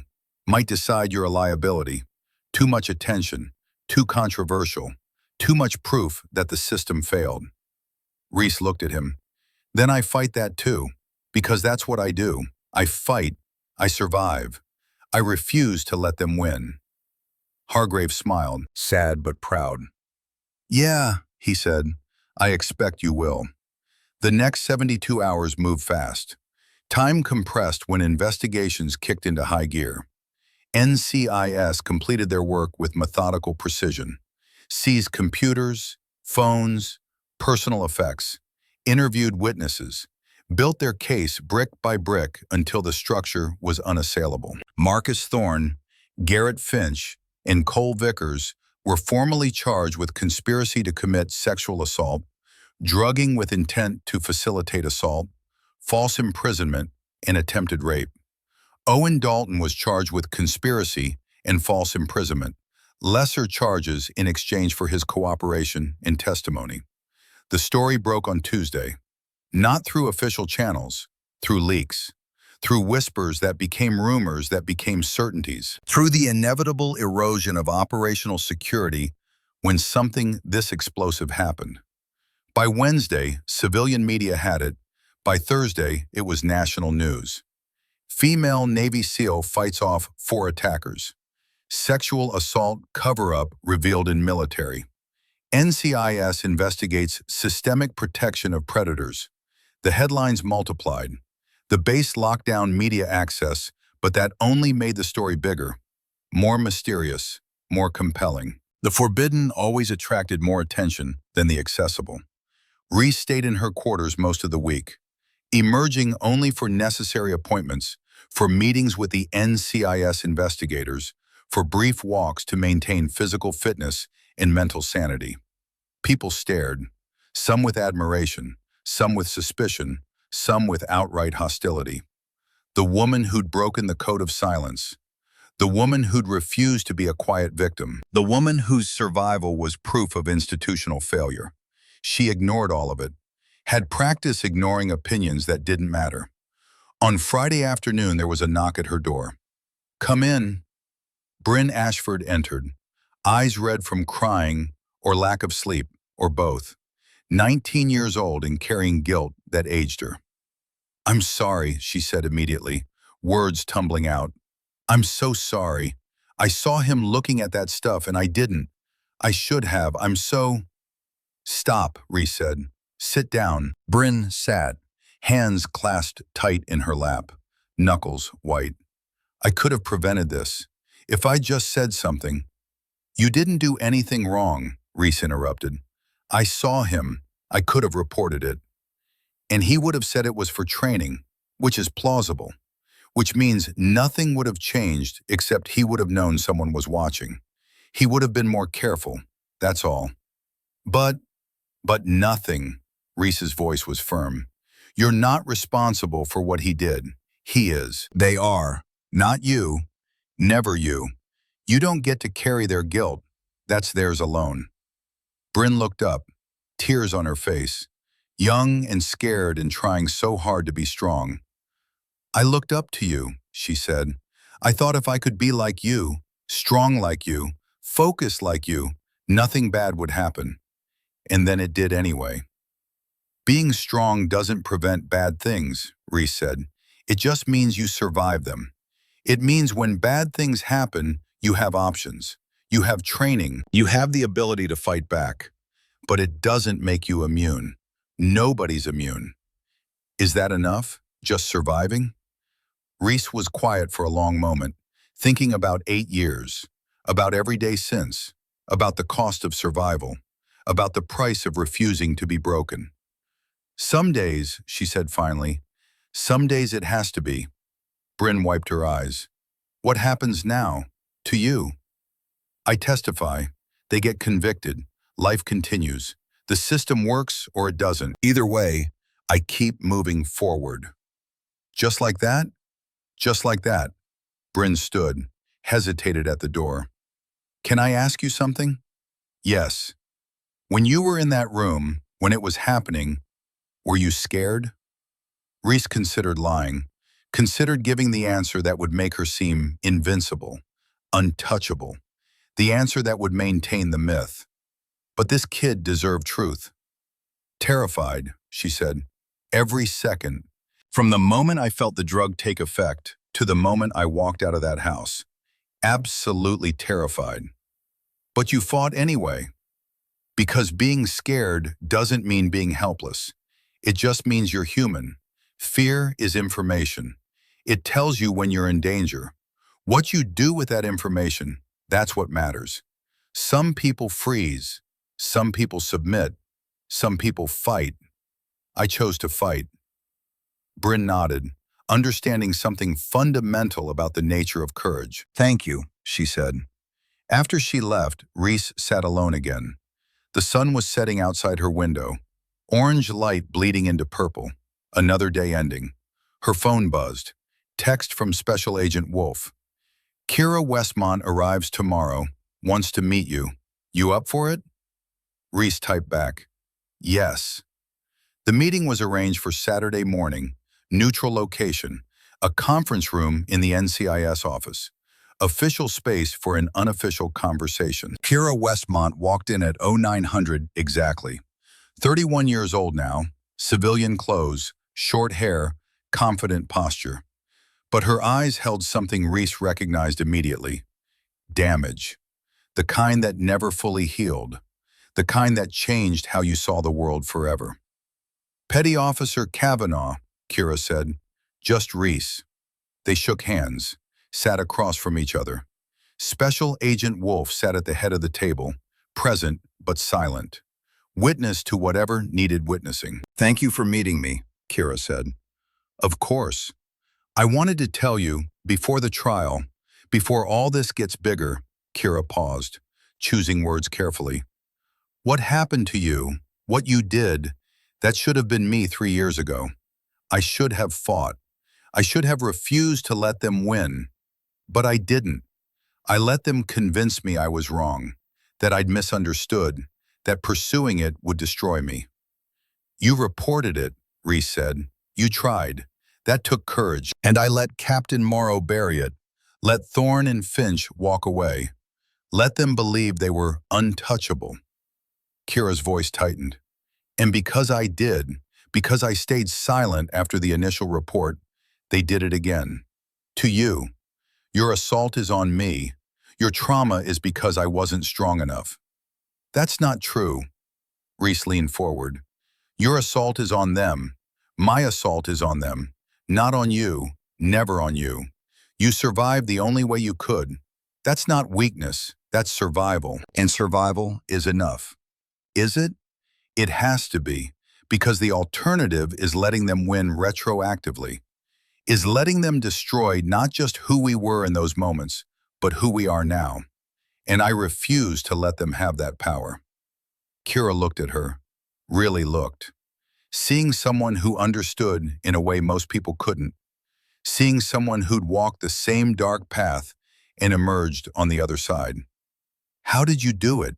Kira asked. How did you fight them off? 4 men, drugs in your system, locked room. How? Training, anger, refusal to be a victim again, and luck. I got lucky that the drug didn't work as well as they planned. Lucky that I trained for exactly this scenario. Lucky that Master Chief Hargrave followed his instincts and was there with evidence. Again, Reese told her, about 8 years ago. About the instructor. About the moment that changed everything. About the decision she made that night that would define the next 8 years of her life. When she finished, Kira was crying. Quiet tears. Tears for herself. For Reese. For every woman who'd faced this and survived it or hadn't. For all the victims who never got justice or even acknowledgement. I'm testifying, Kira said, at the court-martial. I'm going to tell them everything. What they did, what Morrow did, what the system did. All of it, every detail. It won't be easy. They'll try to discredit you. They'll suggest you're lying for attention or revenge. They'll question every detail of your story. I know, but you fought 4 men while drugged and won. I can sit in a chair and tell the truth. That's nothing compared to what you survived. They talked for another hour, sharing stories, building connection. 2 survivors across 3 years and 1 common enemy, creating the foundation of something that might, eventually, become healing. When Kira left, she hugged Reese. Brief, fierce, the embrace of soldiers who'd fought the same war. Thank you, she said, for doing what I couldn't, for being strong when I was weak, for making sure they faced consequences. You did what you could, Reese said. That's all anyone can do, and you're doing it now. That's what matters. The court-martial proceedings began 3 weeks later. Military courtroom, formal, severe. Flag at the front, judge at the bench. Prosecution on one side, defense on the other. The machinery of military justice grinding into motion. The 4 defendants sat in a row, orange jumpsuits, shackled. Thorne in the middle, Garrett to his right, Cole to his left. Owen at the end, looking smaller than the others, younger, more afraid. The gallery was full. Media, military personnel, observers from advocacy groups, every seat taken, standing room only, the kind of audience that suggested history being made. Reese sat in the front row, dress uniform, ribbons on her chest, face neutral. She'd been instructed not to react, not to show emotion, to be professional at all times, to be the perfect victim who was also the perfect sailor. She could do that. Had been doing it for 8 years. The prosecution opened strong, played the GoPro footage, crystal clear, audio and video, the planning, the execution, the assault attempt, the entire conspiracy laid bare for the court to witness. The courtroom went silent watching it. Even the defense attorneys looked uncomfortable. Even Thorne's own lawyers seemed disturbed by what their clients had done. Then came testimony. NCIS agents walking through the evidence, medical experts explaining the effects of Rohypnol, toxicologists confirming the drug in Reese's system, each witness adding another brick to the wall of certainty. On day 3, Owen Dalton testified. He walked to the stand slowly, wouldn't look at the other defendants, wouldn't look at Reese, eyes down, shoulders hunched, the posture of shame. The prosecutor, a Navy JAG officer named Commander Sarah Chen, led him through it step by step, building the narrative with patient precision. "Tell us how this plan began," Chen said. Owen's voice was quiet. Marcus was angry. About Reese, about her rejecting him. He said she needed to learn she wasn't untouchable, that someone needed to teach her a lesson about respect. What did that mean? At first I thought he just meant, like, embarrass her, make her uncomfortable, play a prank or something harmless. But then he started talking about the party, about getting her alone, about making sure she couldn't say no. Did he mention drugging her? Yes. He said he had access to something that would make her compliant. That's the word he used, compliant, like she was a problem that needed solving. "And you agreed to participate?" Owen's face crumpled, years of guilt breaking through in one moment. "I didn't want to." "But Marcus, he was my squad leader. And Garrett and Cole, they were all in. And I thought if I said no, they'd think I was weak. Or they'd do it anyway, and I'd be the one who abandoned them. I thought I could protect her somehow by being there. I was wrong. I was so wrong." "So you participated?" "Yes." "Did you have opportunities to stop it, to report it?" "Yes, multiple opportunities. I could have told Master Chief Hargrave. I could have warned Reese. I could have called the police when I saw Marcus with the drugs. I had a dozen chances to do the right thing." "Why didn't you?" "Because I'm a coward." The courtroom was silent. That kind of silence that comes when truth is spoken so plainly that nobody knows how to respond. Chen let the answer hang there, then continued. "When you were in the room, what happened?" Owen described it. The drugging, the walk upstairs, the locked room, Reese on the bed. The plan to assault her while filming, every detail damning. "I grabbed her ankle," he said. "I was told to hold her legs. I did. And while I was doing it, I whispered, 'I'm sorry.' Like that meant anything. Like apologizing while participating made it better. Like I could claim moral high ground while committing a crime." "What happened next?" "She kicked me. I've never felt pain like that. I went down, couldn't breathe, couldn't see, just pain. And I heard the others, heard them fighting, heard them getting hurt. And I just lay there, useless, unable to help and unwilling to try." "Why are you testifying today?" Owen finally looked up, at Reese, meeting her eyes for the first time since that night. "Because she deserves justice. Because the other women they did this to deserve justice. And because if I can't take back what I did, at least I can make sure they don't get away with it. At least I can tell the truth. That's the least I can do." The defense tried to break him on cross-examination, suggested he was lying to get a lighter sentence, suggested the whole thing was consensual until Reese changed her mind, suggested Reese had led them on and then regretted it. But the video evidence made those suggestions impossible. The timeline was clear. The drug was real. The assault attempt was documented. The premeditation was undeniable. Owen's testimony stood, unshaken, unbreakable. On day 5, Kira Westmont testified. She walked to the stand with her head high, wore a business suit, looked professional, composed. Every inch the successful civilian she'd become after leaving the military. But when she started speaking, her voice shook. Just slightly, just enough to reveal the cost of being here. 3 years ago, I was a lieutenant stationed at Ventura County. I attended an off-base party. Marcus Thorne and Garrett Finch approached me multiple times during the evening. I declined their advances. All of them. Politely, but firmly. Commander Chen guided her through it. The gaps in memory. Waking up in a room she didn't recognize. Thorne and Finch there. Her clothes disheveled. Evidence of assault. The nightmare of realization. I reported it immediately, Kira said. Went to my commanding officer, then to the base commander, Captain Richard Morrow. He interviewed me. Interviewed them. Collected statements. Reviewed evidence.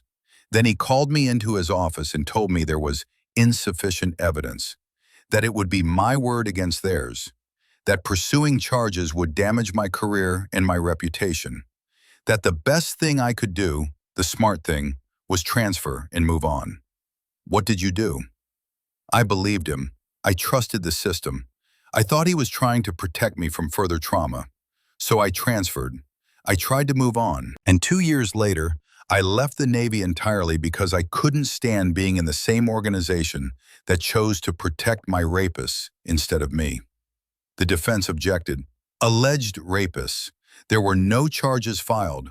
The investigation found insufficient evidence. The judge sustained the objection. But the point was made. The pattern was visible. On cross-examination, the defense attorney, a civilian lawyer named Martin Cross, tried to discredit her. Used every tool in the playbook. You admit you were drinking that night? Yes. Heavily? I had 2 beers over 3 hours. Nowhere near intoxication. But you don't remember everything that happened. Because I was drugged. Because someone put something in my drink without my knowledge or consent. You assume you were drugged, but you have no proof. The gaps in my memory, the physical evidence, the fact that my blood alcohol level the next day was far higher than 2 beers would produce. That's proof. That's evidence. That's reality. Or you drank more than you remember. Or you made choices you regretted later and decided to call it assault. Kira's voice hardened, steel replacing the initial shake. I know what happened to me, and I know Captain Morrow chose to ignore it. And because he did, because he protected them, those men did it again, to Petty Officer Kavanaugh. So you can try to discredit me all you want. You can suggest I'm lying or confused or vindictive, but the pattern speaks for itself, and patterns don't lie. Cross tried a few more angles. None of them landed. Kira had waited 3 years for this. She wasn't going to be shaken now. Not by innuendo, not by victim blaming, not by anything. When she stepped down, she looked at Reese. A small nod. Solidarity between survivors. Recognition between warriors. Reese nodded back, understanding passing between them without words. On day 7, Reese testified. She'd prepared for this, rehearsed with the prosecution, knew what questions were coming, had practiced maintaining composure under hostile cross-examination. But sitting in the witness chair, facing the courtroom, seeing Thorne and the others watching her with varying degrees of hatred and fear, it took everything she had to keep her voice steady. Commander Chen started gentle. Background, training, service record, building the foundation before getting to the assault itself. Then, tell us about the night of the assault. Reese did. Factual, clinical, the party, the drink, the symptoms, being taken upstairs, the locked room, every detail preserved and presented without emotion. What happened in that room? They pushed me onto the bed. Garrett Finch and Cole Vickers grabbed my wrists. Owen Dalton and Garrett Finch held my ankles. Marcus Thorne tore my shirt. Cole Vickers was filming with his phone. Thorne said, and I quote exactly, "Scream louder. Nobody's coming. Nobody cares. You're alone." What did you do? I defended myself. How? Reese described it. The kicks, the strikes, the 30 seconds of combat, clinical descriptions of violence delivered in a flat, professional tone. Were you in fear for your life? Yes. Did you believe they were going to rape you? Yes, without question. Why? Because of what they said, how they positioned me, the fact that they were filming, the premeditation evident in their actions. And because 8 years ago, during my BOOD/S training, an instructor attempted to assault me in a similar manner. I learned then that waiting for help, hoping someone would intervene, that gets you hurt, that gets you destroyed. So I didn't wait. I fought. The courtroom was silent, the weight of her words settling over everyone present. Chen showed the video, the GoPro footage, the assault, the fight, the 30 seconds that changed everything. Is that you in the video? Yes. Is that an accurate representation of what happened? Yes, that's exactly what happened. No further questions. Martin Cross approached for cross-examination. He was good, professional, experienced, but he had an impossible job, defending the indefensible. Petty Officer Kavanaugh, you're trained in hand-to-hand combat, correct? Yes. Extensively trained? Yes. Would you say you're more skilled than the average person? Yes. More skilled than the average man? Than most, yes. So when 4 men, even 4 trained men, confronted you, you were confident you could defeat them? No, Cross paused, not expecting that answer. No? I wasn't confident, I was terrified. But being terrified doesn't mean being helpless. It just means you fight harder. It means survival instinct overrides everything else. It means you do whatever it takes to stay alive. But you did defeat them, all 4, while drugged, while impaired. Yes, that suggests you weren't as impaired as you claim. That suggests adrenaline is a powerful thing when you're fighting for your life. That suggests training becomes instinct under stress. That suggests the will to survive can overcome chemical impairment. But none of that means I wasn't drugged. None of that makes what they did acceptable. Cross tried another angle. You've rejected multiple advances from men on base, haven't you? I've declined romantic interest, yes. Including from Marcus Thorne? Yes. Multiple times? Yes. Did you ever consider that your repeated rejections might have been unnecessarily harsh? That you might have led him on and then cut him off? Reese looked at him, let the silence build. Then, no means no. There's no harsh version of that. There's just no. And any man who doesn't respect that is a threat, not a suitor. I don't owe anyone romance. I don't owe anyone softness. I owe them professionalism and nothing more. But some might interpret your attitude as arrogant, superior. Some might. I can't control how people interpret professionalism.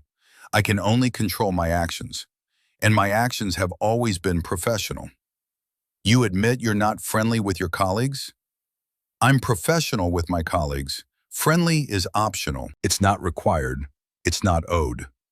And you prefer to be alone? Yes. Why? Reese was quiet for a moment. Then, because 8 years ago I trusted someone I shouldn't have. And I learned that the only person responsible for my safety is me. So yes, I prefer to be alone. Because alone, no one can hurt me. Because alone, I control every variable. Because alone is safe. Cross seemed to realize he was making the prosecution's case for them. That every answer Reese gave made her more sympathetic, made the defendants more monstrous. He shifted tactics. When you fought these men, did you intend to kill them? No.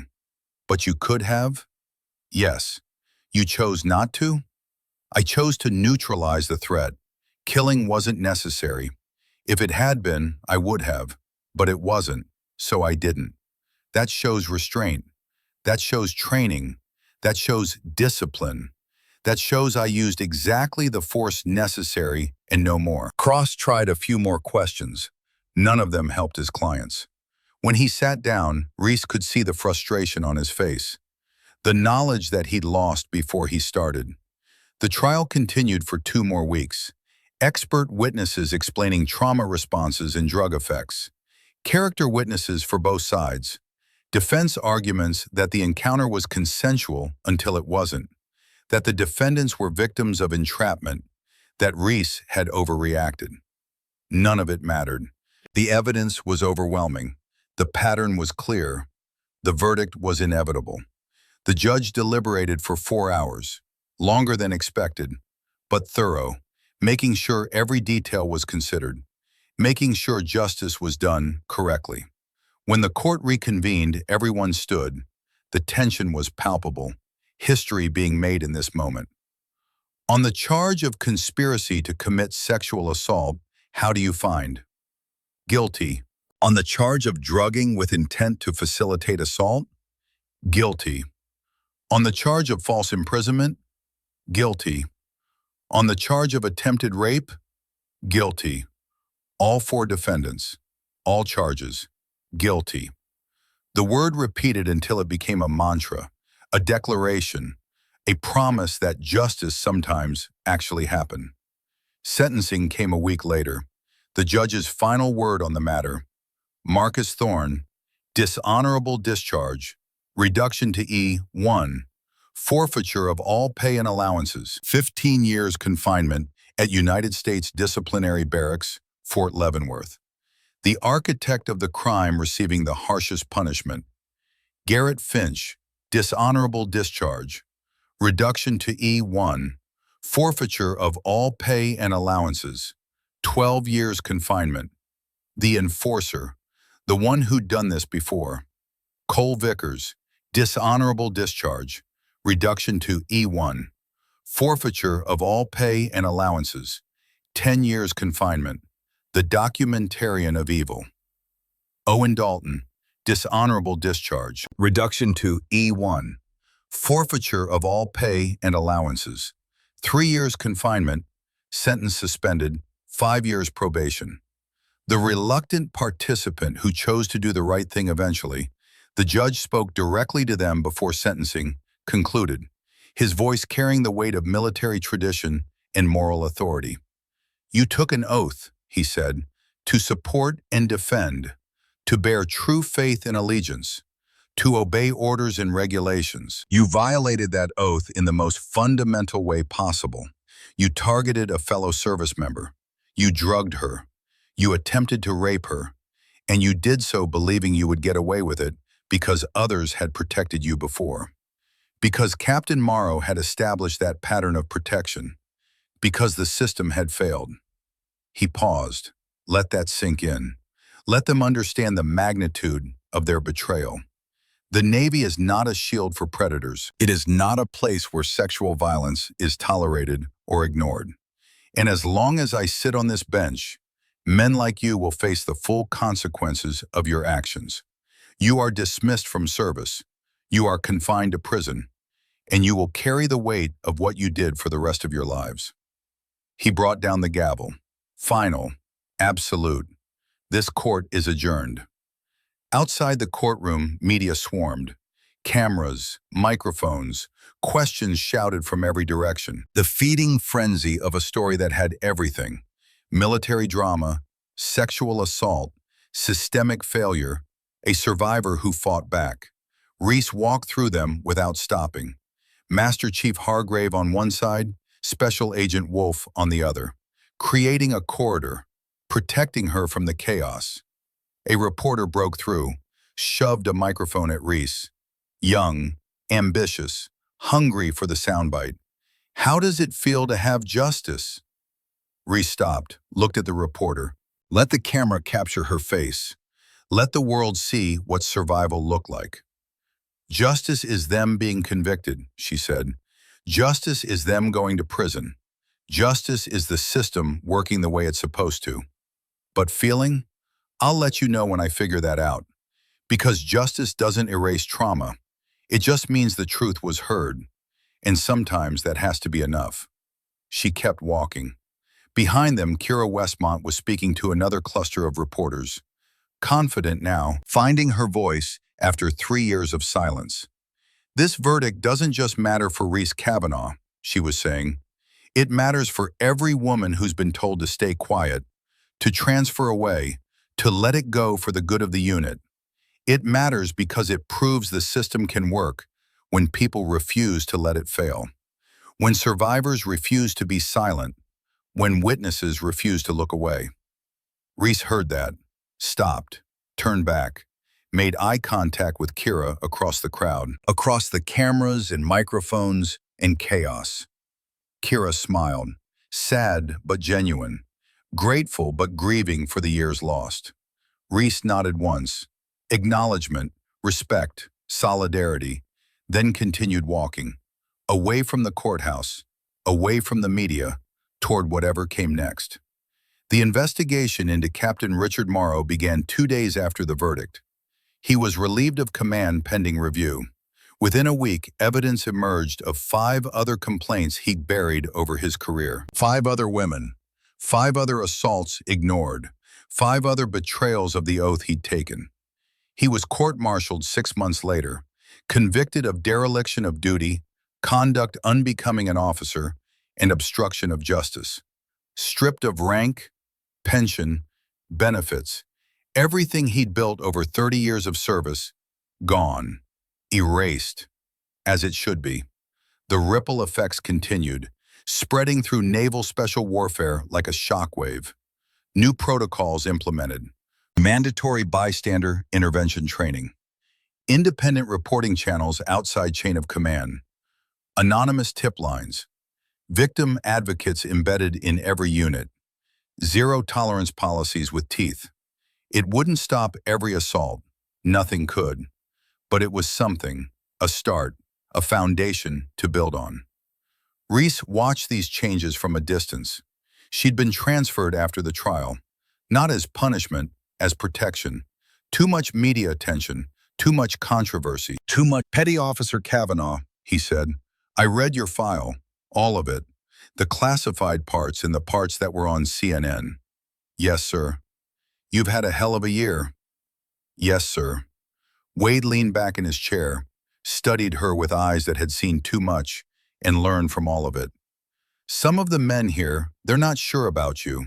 They've heard stories about what happened, about what you did. Some think you're a hero. Some think you're a problem. Some just think you're a woman who doesn't belong in this unit. And you, sir? I think you're an operator who did her job, who survived an assault and made sure her attackers faced justice. That's all that matters to me. He paused. But you need to know, the attention you bring, the controversy, it's going to follow you. Maybe for the rest of your career. Maybe forever. You okay with that? Reese didn't hesitate. Yes, sir. Good, because we've got work to do. And I don't. The months that followed were intense. Training, operations, deployments to places she couldn't name, doing things she couldn't talk about. Reese threw herself into the work, became the operator she'd always been, before the assault, before the trial, before everything.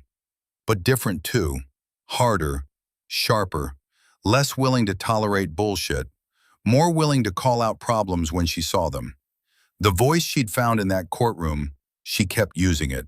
Bryn Ashford completed her SEAL training a year later, earned her Trident, requested assignment to the same unit as Reese. The request was granted. They worked together, trained together, built something like friendship, though Reese still kept distance. Old habits died hard, but they died, slowly. 2 years after the trial, Reese was promoted to senior chief, leadership role, training new operators, shaping the next generation. And that's when she proposed the program. Combat mandated across naval special warfare. Reese became the program's first director. She trained hundreds of women over the next 4 years, showed them what she'd learned, how to fight, how to survive, how to refuse to be a victim, how to be warriors instead of targets. Some of them would never need it, some would, but all of them would know they could. And sometimes knowing you can is enough to make predators choose easier prey. Sometimes preparation is the best defense. Master Chief Hargrave retired in his 36th year of service. Big ceremony, awards, speeches about leadership and sacrifice and dedication to something larger than yourself. Reese attended, sat in the front row, dress uniform, ribbons catching light, watching the man who'd saved her life in ways he'd never fully understand. When it was over, Hargrave found her. "Walk with me," he said. They walked along the waterline, same place they'd walked years ago. Wind and waves and pelicans. Full circle. "I'm proud of you," Hargrave said. "Not just for what you survived, for what you built after, for turning trauma into purpose, for making sure others don't face what you faced alone. I had help. I had you. You had a mentor who believed in you. There's a difference. You did the work. You made the choices. You stood up when it would have been easier to stay down." They walked in silence for a while. Comfortable silence between people who understood each other. That they had full military honors, flag-draped coffin, 21 gun salute, taps played in the fading light, everything he'd earned. Reese stood with the honor guard, holding the Navy cross he'd left her, tears on her face but standing straight, honoring him the way he'd honored her, by refusing to break. When they folded the flag and presented it to his sister, the only family he had left, Reese's hand tightened on the Navy cross. 10 years ago, Hargrave had lost the daughter he couldn't save, but he'd spent those 10 years making sure Reese survived, making sure she thrived, making sure his daughter's memory lived on in the women he protected. That debt could never be repaid, only honored, and Reese would spend the rest of her career honoring it. After the funeral, Bryn found her. "You okay?" Bryn asked. "No," Reese said, honest, direct. "But I will be. That's what he taught me, that survival isn't about being okay. It's about getting up anyway, moving forward anyway, fighting anyway." They stood together, two survivors, two operators, two women who'd learned the hard way that strength wasn't about not getting hurt. It was about getting hurt and standing back up anyway, about turning scars into armor, about refusing to let trauma define you.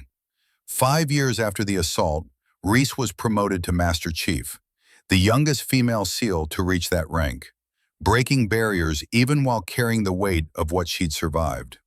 The ceremony was small, professional, no media, just her chain of command and a few close colleagues, the people who mattered.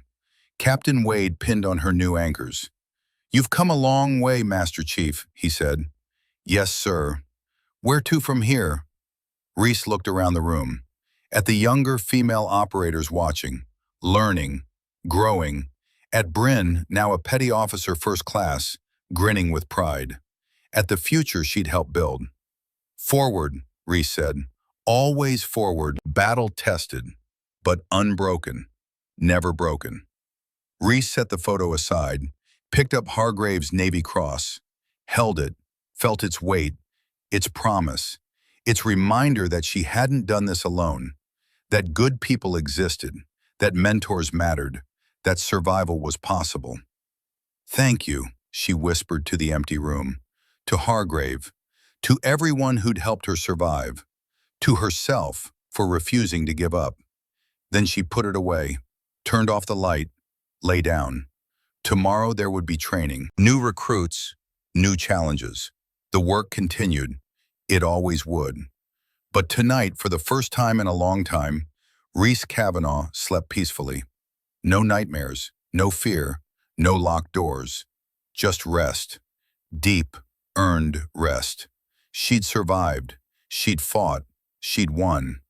Not just the physical fight in that room, the bigger fight, the one that mattered, the fight to remain herself, to refuse to let trauma define her, to build something better from the wreckage. And that victory, that quiet, personal victory, was worth more than any medal or rank or recognition. Because Reese Kavanaugh had won herself back, and no one could ever take that away. 3 years later, the obstacle course at Coronado looked the same. Same rope climb, same gravel, same Pacific wind cutting across the base. But the woman standing at the edge was different. Stronger, sure, complete. Master Chief Reese Kavanaugh, 42 years old, 24 years of service, watched 20 female recruits struggle through the course. Among them, 3 who'd graduated from her Combatives in Self-Defense program. 3 who knew how to fight back. 3 who would never be easy targets. Beside her, Senior Chief Bryn Ashford held a stopwatch. "Martinez is falling behind," Bryn said. "Let her. She'll catch up or she won't.